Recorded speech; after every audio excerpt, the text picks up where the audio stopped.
పేరు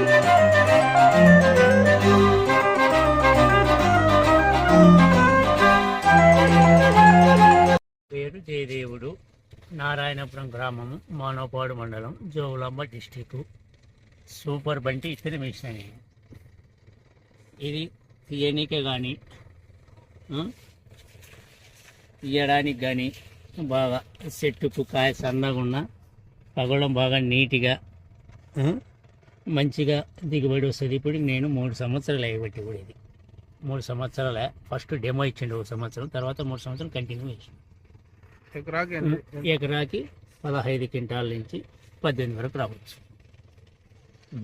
అది ఎవరైనా కానీ వేసుకునే వాళ్ళనుకున్న రైతులు వేసుకోవచ్చు.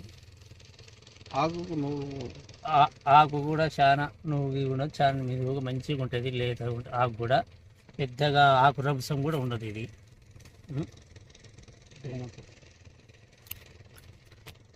దోమపోటు ఎలా అనిపిస్తుంది?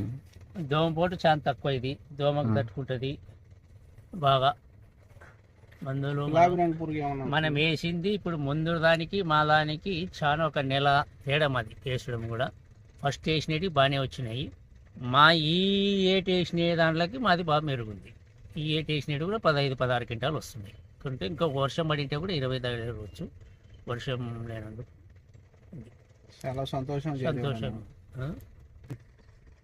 వర్షం పడినా కానీ పత్తి రావడం లేదు. ఒక ఇడికి వచ్చేసి ఒక బొగ్గ దానికి 5 బొగ్గలు, కొన్ని కాయలు 5 ఇడ్లు కూడా ఉన్నాయి. ఓ దానికి వచ్చేసి 8-9 వరకు ఇత్తులు ఉన్నాయి. 8-9 వరకు విత్తనాలు ఒక రెమ్మలో ఒక ఇడిలో 8-9 వరకు ఉన్నాయి. అంటే తూకం ఎక్కువ. దాంట్లో ఇంకో కొన్ని ఒక బొగ్గలో 5 బొగ్గలు కూడా వలిగినాయి. 5 ఇళ్ళు వస్తున్నాయి. 5 ఇళ్ళు వచ్చినాయి. కొన్ని 4 ఉన్నాయి. 5 ఇళ్ళు వస్తే మంచి దిగుబడి సమానంగా. చేను కూడా బాగా ఒక 6 ఫీట్ల వరకు బాగా పెరిగింది చేను.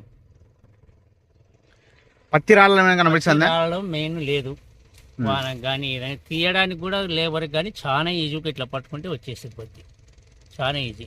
నేను ఇంతకుముందు కూడా చూసిన, పోయిన సంవత్సరం చూసిన, అటుపోయిన సంవత్సరం చూసిన. దీనికన్నా ముందు ఒకటి సంధ్యా గోల్డ్ కూడా వేసిన. సంధ్యా గోల్డ్ కూడా బాగానే ఉంటుంది. కాకపోతే పోయినసారి వర్షం తక్కువ ఉండి కొద్దిగా దిగుబడి తక్కువ వచ్చింది. ఇది కొంచెం పురుగు కూడా ఎక్కువదండి వచ్చిండే. అప్పుడు ఈ సంవత్సరం పురుగు లేదు, ఏం లేదు. మన కాయ పురుగు అది, బియ్యం పురుగు అనేది బాగా బృంగానే ఉండే. ప్రతి చేనులు ఏవైనా బాగున్నాయి. దాంట్లో మనది ఈ ఏటి వేసిన దాంట్లో మనది మెరుగు. ఈ వెరైటీ పత్తి రాలేదు తక్కువగా అనిపిస్తుంది. చాలా తక్కువ. పత్తి రావడం కూడా చాలా తక్కువ మిగతా వెరైటీలు చూసుకుంటే.